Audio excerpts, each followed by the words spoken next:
When we look at the title page written by Moroni, the son of Mormon, we read the Book of Mormon, an account written by the hand of Mormon, upon plates taken from the plates of Nephi.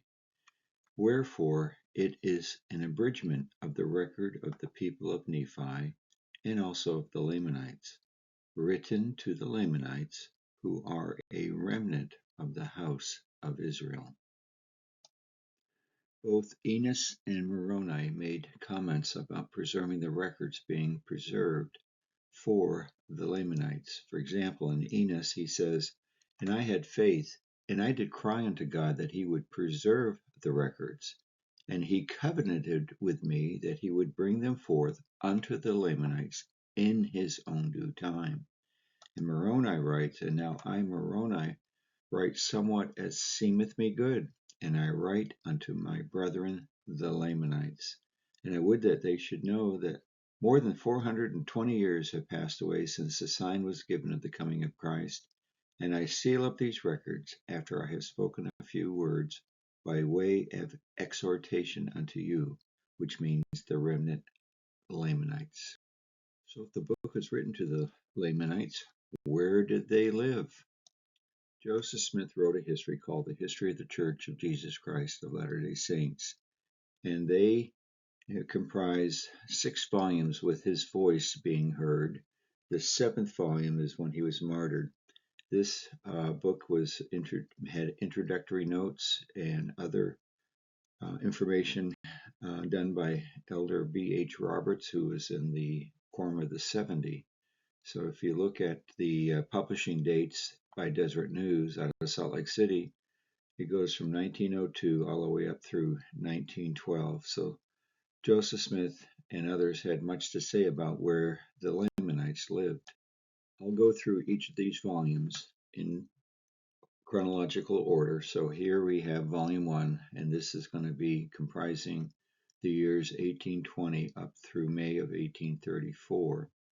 And this one here is from volume 1, page 109 through 111.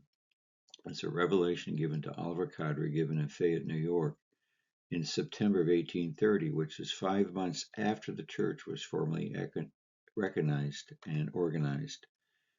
And in D&C 28, verses 8 through 9, and also verse 14, we read, "Now behold, I say unto you that you shall go unto the Lamanites, and preach my gospel unto them, and inasmuch as they receive thy teaching, thou shalt cause my church to be established among them. And thou shalt have revelations, but write them not by way of commandment. And now behold, I say unto you that it is not revealed, and no man knoweth where the city of Zion shall be built, but it shall be given hereafter. Behold, I say unto you that it shall be on the borders by the Lamanites. And thou shalt assist to settle all these things according to the covenants of the church before thou shalt take thy journey among the Lamanites." Now we're still in volume 1. This will be on pages 115 through 116, and it's a revelation given to David Whitmer, Peter Whitmer Jr., and John Whitmer, given September of 1830. And it's found also in Doctrine and Covenants, section 30, verse 6, "And be you, Peter Whitmer Jr., afflicted in all his afflictions, ever lifting up your heart unto me in prayer and faith for his Oliver Cowdery and your deliverance. For I have given unto him power to build up my church among the Lamanites." Now Joseph Smith made this comment. He said, this is back in October of 1830, "At this time a great desire was manifested by several of the elders respecting the remnants of the house of Joseph, the Lamanites, residing in the West, knowing that the purposes of God were great respecting that people, and hoping that the time had come when the promises of the Almighty in regard to them were about to be accomplished, and that they would receive the gospel and enjoy its blessings. The desire being so great, it was agreed that we should inquire the Lord respecting the propriety of sending some of the elders among them, which we accordingly did, and received the following revelation," which is D&C section 32. So this revelation reads, "And now concerning my servant Parley P. Pratt, behold, I say unto him that as I live, I will that he shall declare my gospel, and learn of me, and be meek and lowly of heart. And that which I have appointed unto him is that he should go with my servants Oliver Cowdery and Peter Whitmer Jr. into the wilderness among the Lamanites, and Ziba Peterson, who also shall go with them, and I myself, who is Jesus Christ, will go with them and be in their midst. And I am their advocate with the Father, and nothing shall prevail against them. And they shall give heed to that which is written, and pretend to no other revelation. And they shall pray always that I may unfold the same to their understanding. And they shall give heed unto these words, and trifle not, and I will bless them. Amen. Also, Joseph Smith writes the following in Volume 1. He says, immediately upon receiving this revelation, preparations were made for the journey of the brethren therein designated to the borders of the Lamanites, and a copy of the revelation was given them. Now, Elder B. H. Roberts, in that history, Volume 1, on page 125, which is footnote number 10, made this comment. He says, the consideration of the propriety of sending elders among the Lamanites, here referred to, is doubtless restricted to the propriety of increasing the number of elders to go among them. For behold, for before the conference convened, the propriety of sending elders to the Lamanites had been settled by the word of the Lord. In a revelation received before the conference of September 26, Oliver Cowdery was appointed to go on a mission to the Lamanites, though instructed not to leave Fayette until after the conference. And before the conference adjourned, another revelation was received in which Peter Whitmer Jr. was appointed to accompany Oliver Cowdery on his mission. Hence, these inquiries after the conference concerning the propriety of sending elders among the Lamanites, I repeat, must have had reference merely to the propriety of increasing the number that should go. It would be observed also that the revelation which follows in the text merely appoints Parley P. Pratt and Ziba Peterson to accompany elders Cowdery and Whitmer. So we're still in October of 1830 in Volume 1. Now we're on page 125. And the comment by Joseph Smith is as follows. This much accomplished, the brethren, bound for the borders of the Lamanites, bade an affectionate farewell to the saints in Kirtland and vicinity, and after adding one of their new converts to their number, a Dr. Frederick G. Williams, they went on their way rejoicing. Now, Frederick Granger Williams was born in Hartford, Connecticut, and he owned a farm near Kirtland, but at the time the gospel found him, he was practicing medicine, was widely known as Dr. Williams. He abandoned the practice of his profession, however, for the work of the ministry, and accompanied the Lamanite mission to Missouri. We're still in Volume 1, and it's still October 1830, and this is what is in the journal. He says, after traveling for some days, the Lamanite mission called on some Indian encampments near the city of Buffalo, New York, where they spent part of a day instructing them in the knowledge of their forefathers. These Indians were of the Cattaraugus tribe. They were formerly of the Iroquois Confederacy, and kindly received the brethren, who left with certain of their number who could read English 2 copies of the Book of Mormon, and then continued their journey westward. I have a picture here of some of those Cattaraugus tribe in a school, and they're dressed nicely and look very eager to learn. Continuing with Volume 1, Oliver Cowdery wrote this in May of 1831. He says, I am lately informed of another tribe of Lamanites who have abundance of flocks of the best kinds of sheep and cattle, and they manufacture blankets of a superior quality. The tribe is very numerous. They live 300 miles west of Santa Fe and are called Navajos. Why I mention this tribe is because I feel under obligations to communicate to my brethren any information concerning the Lamanites that I meet with in my labors and travels, believing as I do that much is expected from me in the cause of our Lord, and doubting not that I am daily remembered before the throne of the Most High by all my brethren, as well as by those who have not seen my face in the flesh as by those who have. And that's a letter written to Oliver to Joseph Smith. Also, a revelation to Newell Knight given in Kirtland in June of 1831, which we can read in D&C 54:8, says, "And thus you shall take your journey into the regions westward unto the land of Missouri, unto the borders of the Lamanites." This is a non-canonical revelation given in Kirtland, Ohio, concerning the farm owned by Frederick G. Williams, and also concerning Joseph Smith Sr. and Ezra Thayer. This is in May 15th, in 1831. The Lord says, "Let my servant Ezra humble himself, and at the conference meeting he shall be ordained unto power from on high, and he shall go from thence, if he be obedient unto my commandments, and proclaim my gospel unto the western regions with my servants that must go forth unto the borders by the Lamanites. For behold, I have a great work for them to do, and it shall be given unto you to know what ye shall do at the conference meeting. Even so, amen." In 1834, Ezra Thayer was a member of Zion's camp that traveled from Ohio to assist members of the church in Missouri. It was during that march that Ezra saw the bones of a Lamanite named Zelph buried in a mound in Illinois, as the camp saw mounds thrown up by the Nephites and Lamanites. So we're still in Volume 1 of the History of the Church, and now it's August of 1831. Joseph Smith writes, "The first Sabbath after our arrival in Jackson County, Brother W. W. Phelps preached to a Western audience over the boundary of the United States, wherein were present specimens of all the families of the earth, Shem, Ham, and Japheth, and several of the Lamanites or Indians representative of Shem."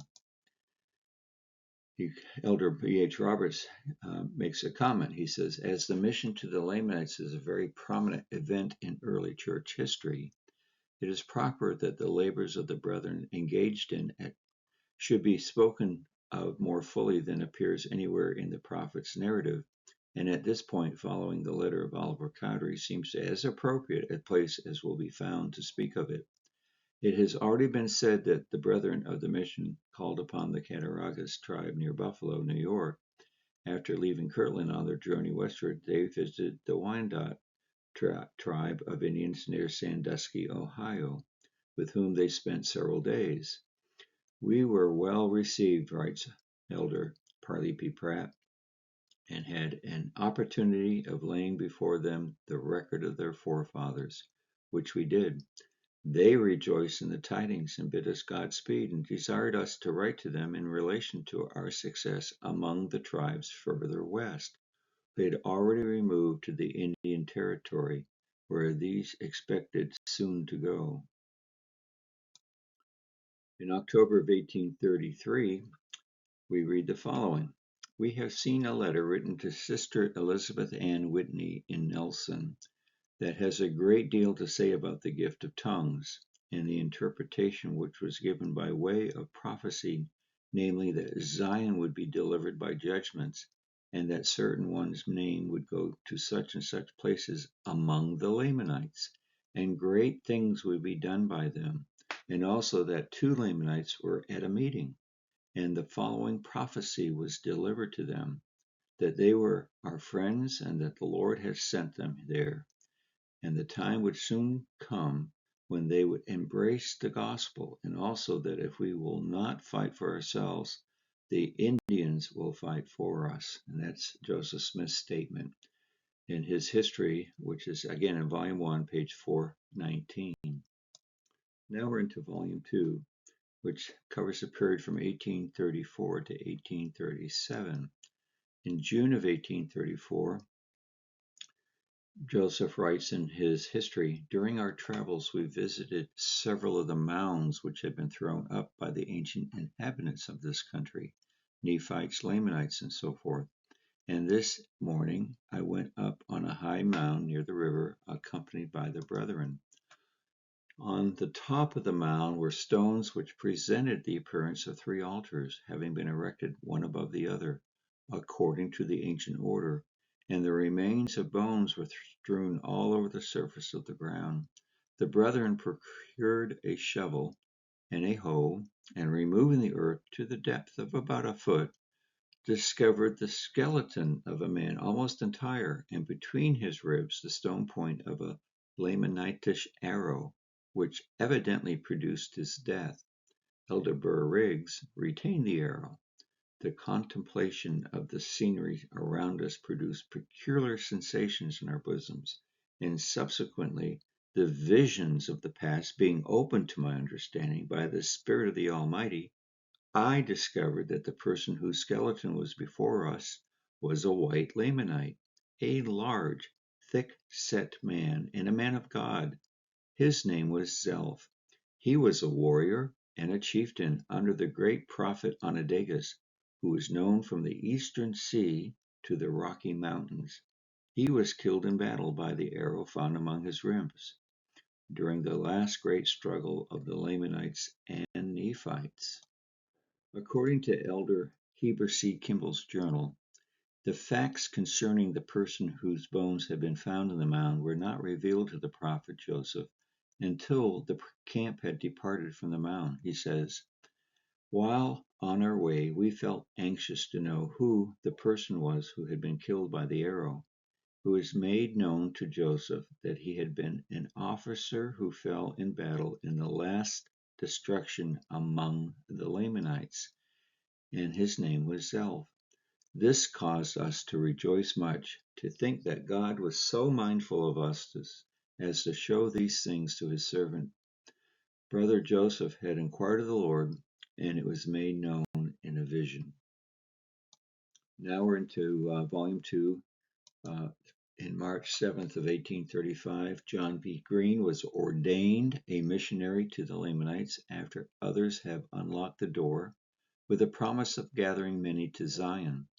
Phineas H. Young, that's Brigham Young's older brother, was ordained a missionary to the Lamanites. Then the next day, Amos R. Horton was ordained an elder and a missionary to the Lamanites. Elder Lorenzo Young was ordained a missionary to the Lamanites. Then in May of 1835, voted that Elders Brigham Young, John P. Green, and Amos Orton be appointed to go and preach the gospel to the remnants of Joseph, the door to be opened by Elder Brigham Young, and this will open the door to the whole house of Joseph. Then in January of 1836, much has been said and done of late by the general government in relation to the Indians, which are the Lamanites, within the territorial limits of the United States. One of the most important points in the faith of the Church of the Latter-day Saints through the fullness of the everlasting gospel is the gathering of Israel, of whom the Lamanites constitute a part. Now we're into Volume 3, which covers the period of 1838 to 1839. The interest of the saints in the American Indians grows out of the knowledge they have of their forefathers, revealed through the Book of Mormon. From the historical parts of that book, they learn the origin of these Indians, that they are the house of Israel. From the prophetic parts of the book, they learn of their future, that it is to be glorious, that fallen as their fortunes now are, they will not always remain so. Extinction is not their fate, but before many generations shall pass away, they will become a white and delightsome people, favored of God, and prominent in bringing to pass his purposes in the land of Zion, the two Americas. It was a mission to the Lamanites or Indians which first brought several of the elders of the Church of Christ to western Missouri. When the people of Missouri learned in what esteem the saints held the forefathers of the Indians, and also the Indians themselves, both on account of their forefathers and the promises of God to them, it was but reasonable that they should conclude there was, as indeed there is, a strong sympathy on the part of the saints towards the Indians, and there was great reason to believe that this sympathy might become mutual. This is B.H. Roberts' commentary in Volume 3. On January 30th of 1839, Isaac Russell wrote a letter to the saints in England. And he wrote the letter while he was living in far west Missouri. And he says the following: Now the Indians who are the children of the Nephites and Lamanites, who are spoken of in the Book of Mormon, have all been driven to the western boundaries of the states of America by the Gentiles, as I told you. They have now to be visited by the gospel, for the day of the redemption is come.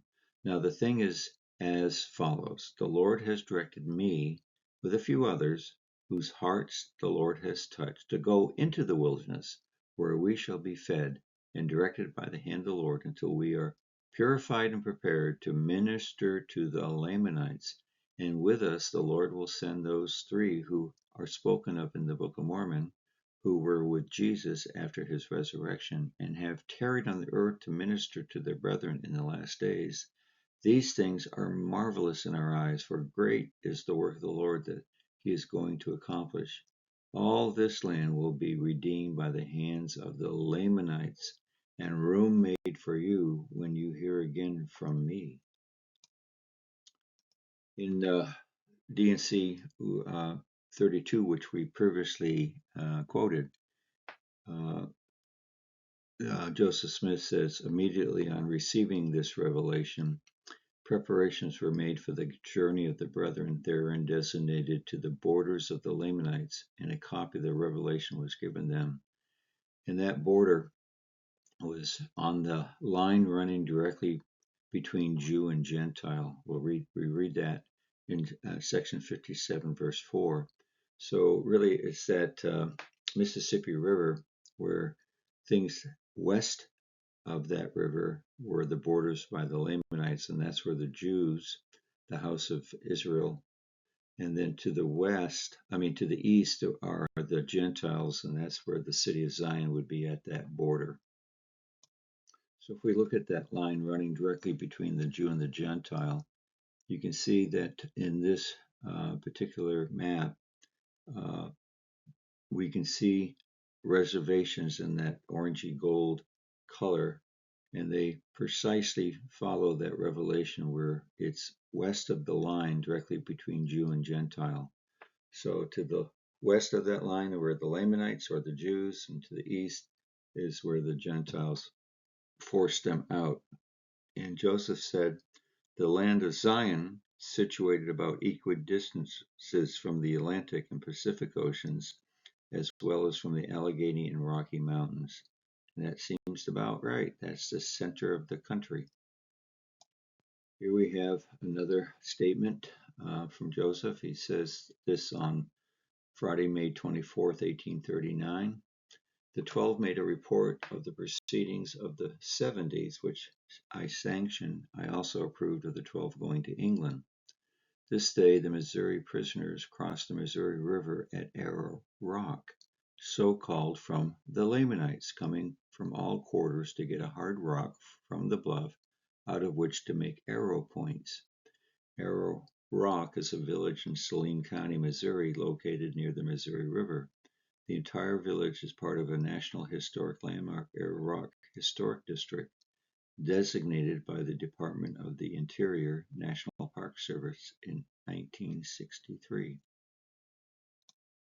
Now we have this statement from Joseph Smith given in Volume 4, which covers a period of time from 1840 to 1842.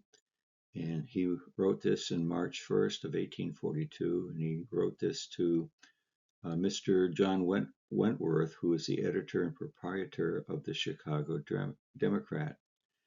And Joseph says, I have written the following sketch of the rise, progress, persecution, and faith of the Latter-day Saints, of which I have the honor under God of being the founder. Mr. Wentworth says that he wishes to furnish Mr. Barstow, a friend of his who is writing the history of New Hampshire, with this document, as Mr. Barstow has taken the proper steps to obtain correct information. All I All that I shall ask at his hand is that he publish the account entire, ungarnished, and without misrepresentation. And up here to the right, uh, Joseph went on to write that was actually removed from the church teachings of Joseph Smith when we had that manual for the Religious Society and Priesthood. They removed this particular phrase. The principal nation of the second race, the Nephites, fell in battle towards the close of the 4th century. The remnant, or the Lamanites, are the Indians that now inhabit this country. And here I have some pages.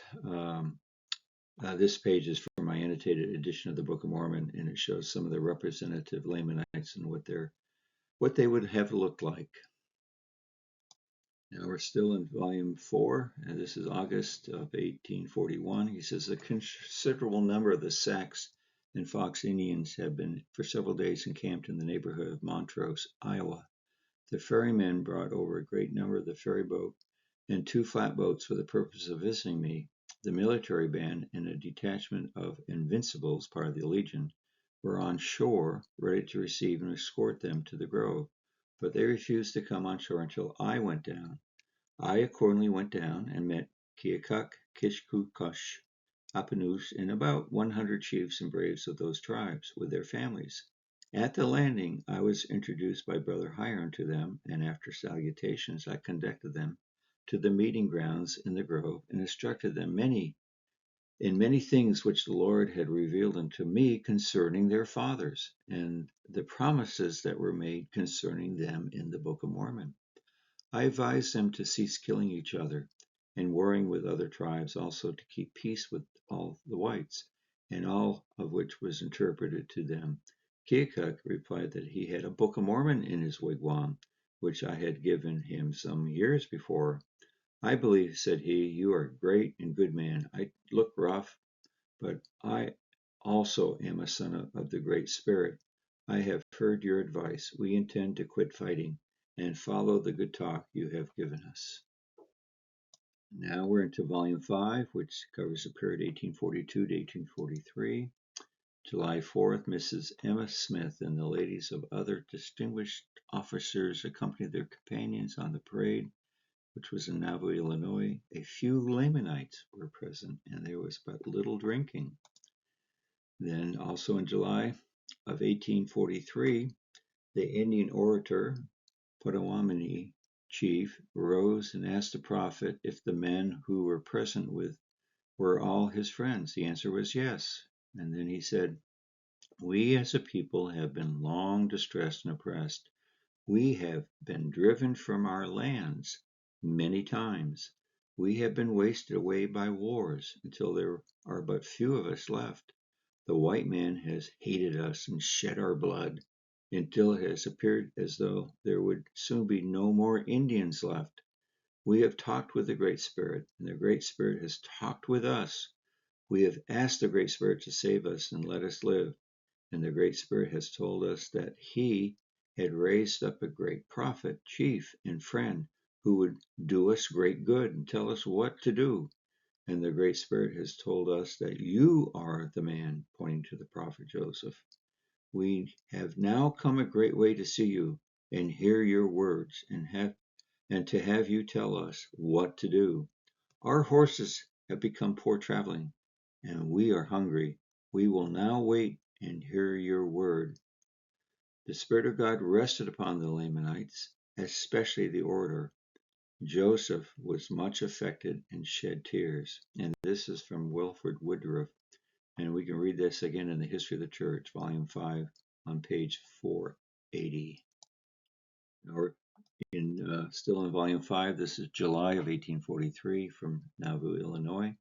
The Great Spirit has given me, Joseph Smith, a book and told me that you will soon be blessed again.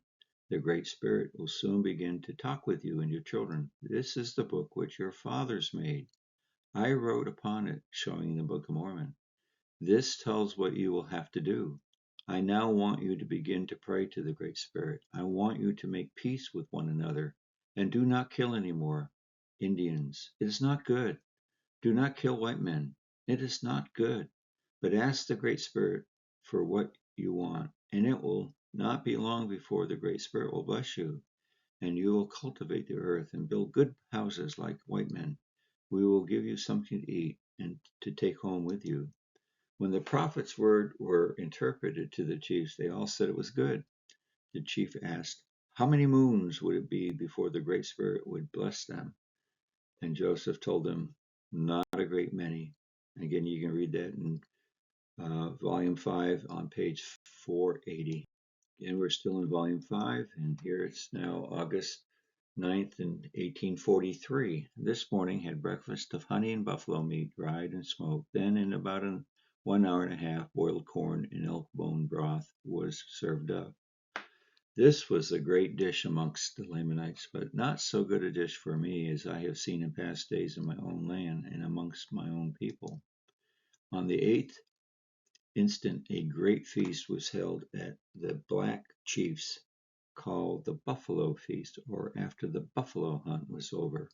And I put the buffalo hunt because in Enos we read, many of them did eat nothing save it was raw meat. And you don't find a lot of animals in Mesoamerica that you could have, that you could eat. And so the buffalo roamed in the plains into the hundreds of thousands. So this is another example that the Book of Mormon lands were in North America and the Lamanites lived in North America.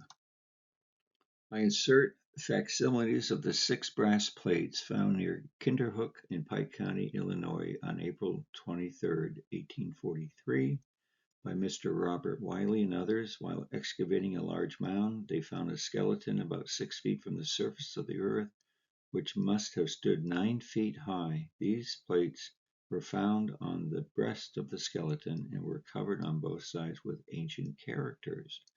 I have translated a portion of them and find they contain the history of the person whom they were found. He was a descendant of Ham through the loins of Pharaoh, king of Egypt, and that he received his kingdom from the ruler of heaven and earth.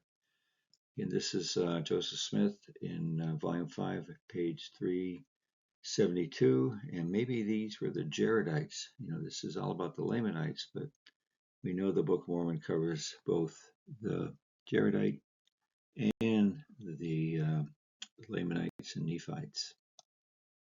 Now we're into volume 6. This covers the period from 1843 to 1844.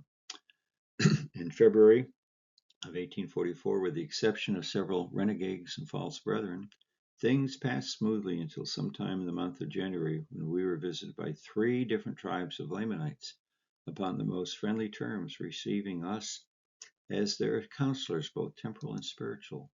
The names of those tribes were Menominee, Chippewa, and Winnebagos. They informed us that all of the land above the falls belongs to the Menominee tribe, and that the agents and the governor and the general agent in the northwest of all the Indian affairs had agreed with them to remove all the lumbermen from Black River, Chippewa, and Lemmonweir rivers by their request, but after a lengthy conversation with them, they felt to treat us as their friends and not their enemies. And this is the location that's northwest of Madison, Wisconsin, and that's again where the Lamanites were living. The Menominee is also spelled different ways.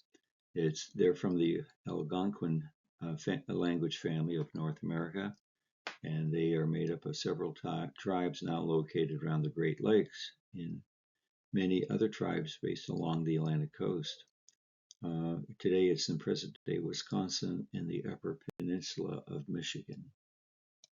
We're in volume 6 again, February of 1844. The Lamanites owning this land, notwithstanding their great anxiety to receive the gospel and the Book of Mormon, have a strong desire, if counseled by us so to do, to go southwest, where game is more plentiful, as their only resource here for a living is the pitiful annuities and proceeds from their pine timber, which timber is the only inducement to the government to purchase their lands.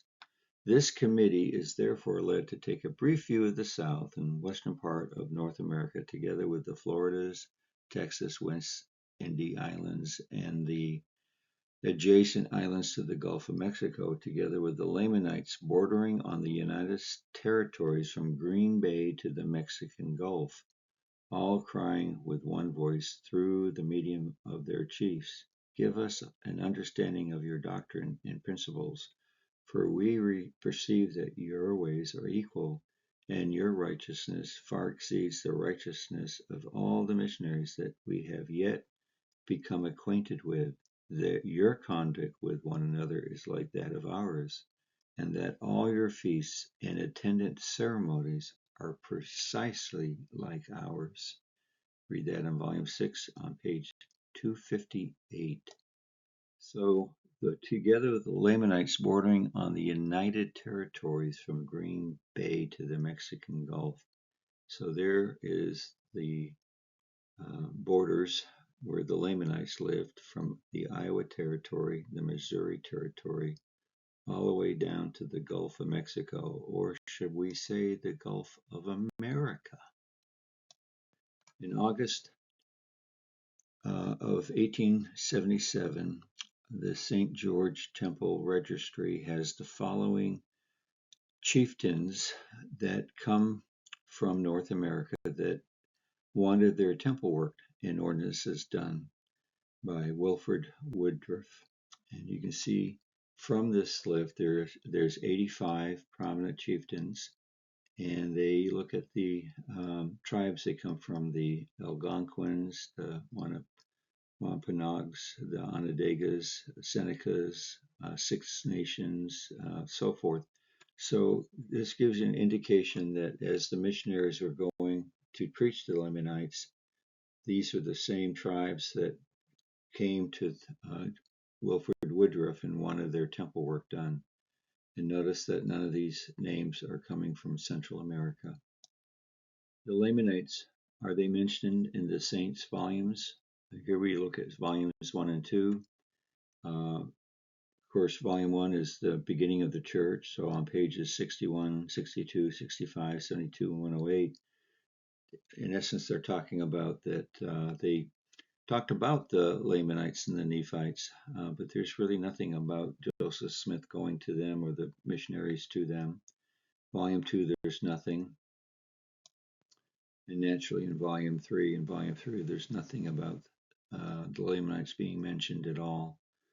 So early in the church, the Book of Mormon had been published. The book title says that you're going to take the book, and it's written to the Lamanites. So the Lord wanted the Book of Mormon to be given to the Lamanites and to preach to them, to set up the church among them.